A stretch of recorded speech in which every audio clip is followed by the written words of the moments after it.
Welcome back into Warchant TV, where there it is. You see the breaking news in the lower third, as they call it, alongside the managing editor of Warchant.com, Ira Schafel. My name is Tom Lang. And in the last 36 hours or so, Florida State's linebacking core went from, are they going to have enough proven commodities to, oh, yeah, they'll have enough. They're going to be lined at starter the same way they were in 2022.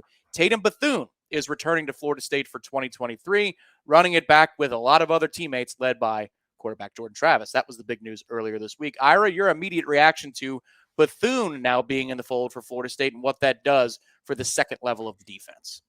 It's really another really positive development. A couple of days ago, we found out that Kalen DeLoach was coming back. He announced his partnership with the Battle's End, the new collective, NIL collective that's supporting Florida State student athletes. And now TATUM Bethune does the same. So now you bring back, again, your two starting inside linebackers that have been just much improved. They've really helped this defense. A year ago, Florida State's defense ranked number 65 in the country in total defense.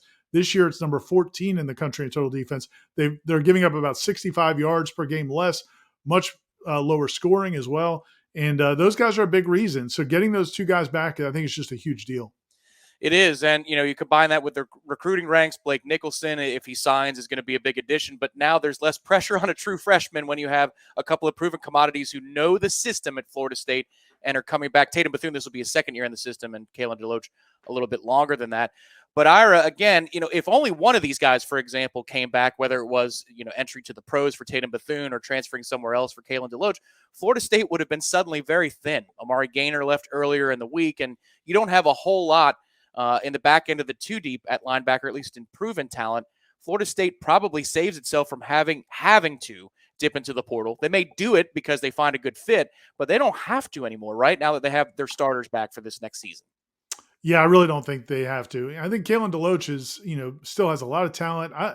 Both of those guys, I'm not entirely sure if they were totally healthy this year, particularly Bethune. I know he had an off-season surgery before he got to Florida, after the spring game. So he missed a good chunk of the offseason. When I did a story on him during the season, he talked about that, how frustrating that was. It really set him back in some of the summer workouts. And then I think he dealt with some stuff during the season. Kalen DeLoach may not have been totally right either, but man, I think it's just a solid group in the middle. They're also really smart guys and very good communicators. I thought that was one of the big things we saw in this defense. One of the big steps forward was you just saw so much of the pre-snap conversation and getting guys aligned right and those types of things was just much better this year. It was one day of practice a few weeks ago. I was talking to Corey Simon, former FSU great defensive lineman, and we were talking about run fits and linebackers, and he said, well, at the end of the day, it's the linebacker's job to make the defensive lineman right.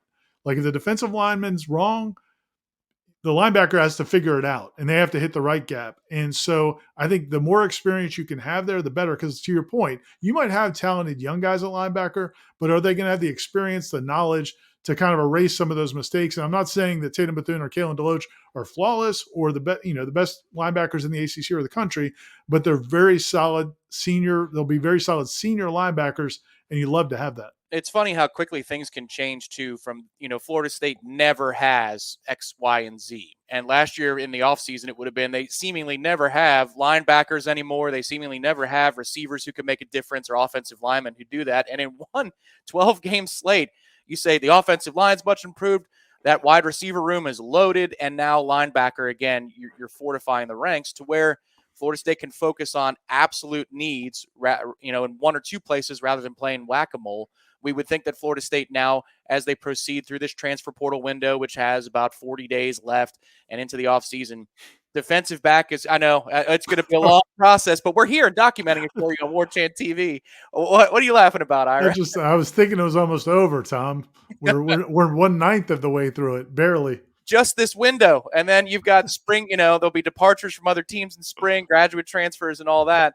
But the point is that Florida State has a lot fewer needs to fill this offseason than they did this time last year. And they also have recruiting momentum, Ira, and that's probably something that we need to bring up now is, the old high school recruiting thing still exists, and they've got a big visit weekend coming up this weekend, followed by the next weekend, the weekend of the 16th, 17th, and 18th of December. Signing day is December 21st. So you've got the immediate needs in the portal, and then you've got the future needs with early signing day coming up later this month. what can folks expect on warchant.com and Warchant TV in the next week to come? Yeah, and that's a good point. While some teams are loading up on transfer portal guys, and Florida State has been in that position the last 2 years, it doesn't look like they're going to be able to take in a huge haul this year, partly because they don't have huge needs, but partly because so many of these other guys are coming back, which is a really good thing. I mean, what you see so much in college football is players, leaving and then bringing in new players and just that constant shuffling. Florida State's got some real stability, which I think could be a big positive. But yeah, to your point, we have on the website right now, warchant.com. Michael's got a recruiting mini mill, he calls it, where he's got a lot of updates on transfer portal prospects and some high school guys who are coming in this weekend for official visits. They're going to host, I think he said 9 to 10. They're looking to host official visitors this weekend. And that'll be a combination, some portal guys and some high school guys. Then again, as you mentioned, the weekend of the 16th, another big recruiting visit. I think that weekend they're expecting to have some more of their commitments making their official visits. So that's one of those. A lot of times they'll bring in like maybe a few guys that they're really trying to put the pressure on with all their commitments surrounding them. So that'll be a big weekend as well. But yeah, we'll have all that covered at warchant.com. And then also from our perspective, practice starts back up on Friday. So we'll have plenty of coverage of that Friday, Saturday, and Sunday. But we don't think they're done with the portal news or the collective news either, right? No, I wouldn't think so. If the Battle's End, which is the group that brought Bethune back into the fold here, is showing any signs of slowing down, I don't see them. I would think that there's probably a lot more coming in the next 24 hours, 48 hours. That's probably a fair expectation, as it looks like retention has been the priority, and retention is what they're following through on. But both wings of this here empire at warchant.com and Warchant TV will be in full swing this weekend. If you like offensive line transfers or tight end transfers, people have been clamoring for that position to get better. That's the kind of news you're going to get here. Stay tuned to that. There are updates every day from Michael on that side of the operation, and we'll be keeping you updated here on Warchant TV on the team side.